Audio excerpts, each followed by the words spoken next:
Hey everyone, welcome to my very first Fundamentals Friday video. In this video, we're going to go over the basics of shading. Fancy, famous artists are known for the beautiful ways they can manipulate light and shadow in their paintings, and that's magical and beautiful. I don't do any of that, okay? The way I light and shadow my stuff is incredibly rudimentary, very simple, and all I wanted to do really is to show that my figures, my drapes and everything look 3D, that they don't look flat, okay? And I'm gonna show you my very simple method in this video. Number one, pick a diagonal light source, either here or here, depending on the composition of the overall illustration. Now, I've lit my studios there's lights everywhere, okay? So that you can see my paper and you can see my face and all that good stuff. So you're not gonna see these actual shadows as I describe them, but when you have a diagonal light source, all right, you're gonna have the following shadows. Number one, if your light is over here, you're gonna have shadows on the side away from the light. So on this side. So if my light is over here, then this side of my face is dark, this side of my nose is dark, this side of my neck, and so forth. And because the light is above my head and shining down on me, things on the top are gonna be light and things underneath are gonna get the shadow, like under my nose, under my head, you know, under my chin. The third kind of shadow is cast shadow, all right? So my light source is over here. I'm wearing a hat. The brim of the hat would cast a shadow on my face, diagonal, right? Because our light source is diagonal. Same thing with skirts, okay? If you have like a nice big skirt, you would cast a shadow on the tops of the legs. I'm gonna demonstrate the three kinds of shadow on these simple shapes, and then I'm gonna show you how they translate to more complex shapes. Now, here's this cone. There's my light source. And you're gonna have a shadow that comes all the way down on this dark side.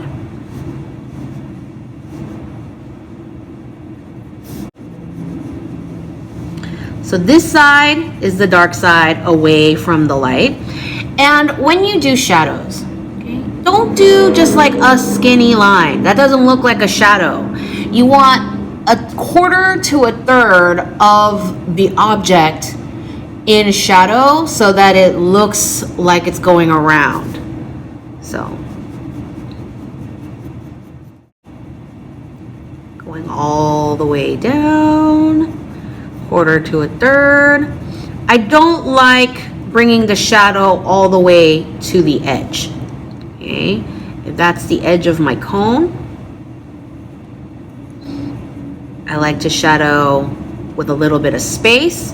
It looks like there's a secondary light source and it just looks more 3D that way.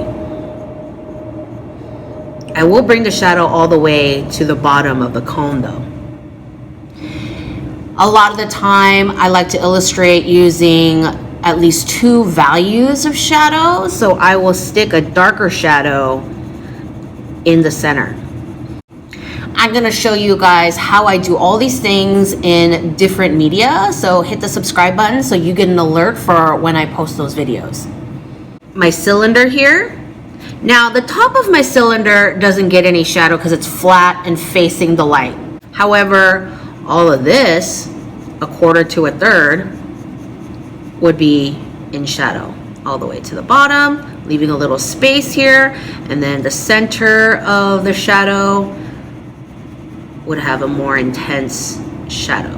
With spheres and ovoids, here we go, there's my light source. And so I'm going to create a rounded shape. Our shadows are going to be a third of the space. It's going to curve around following the shape of the ovoid. You know, this is the dark side of the light, and then the shadows are on the underside of the ovoid because your light is above, and that's where your shadow is going to sit. And then again, I'm going to put a more intense shadow in the center to give it more depth. I'm gonna erase these edges here because it doesn't look right with those sharp edges. You would blend it out more softly.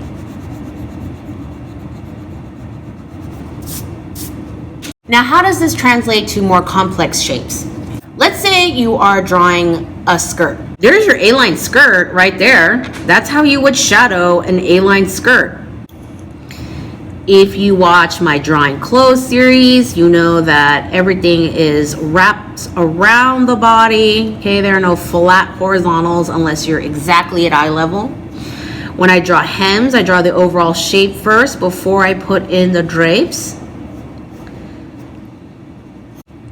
So these drapes come out, and then those are the drapes as they fold back in, right?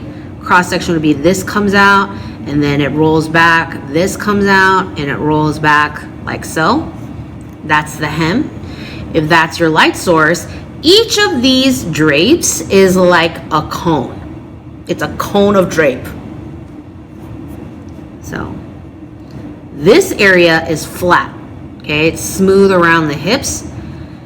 These are cones, so I'm going to shadow these cones.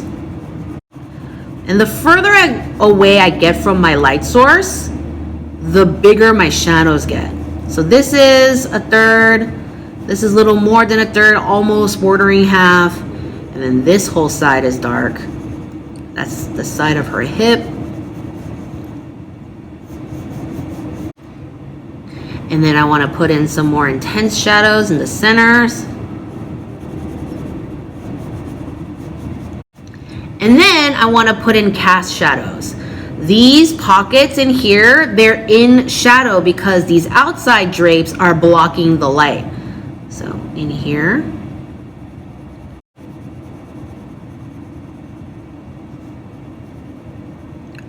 Like so. And now you have a 3D circle skirt. If you were to do an arm, here's an arm. Here's her breast, here's her elbow. It's basically a curvy cylinder, okay? So let's say there's your light source.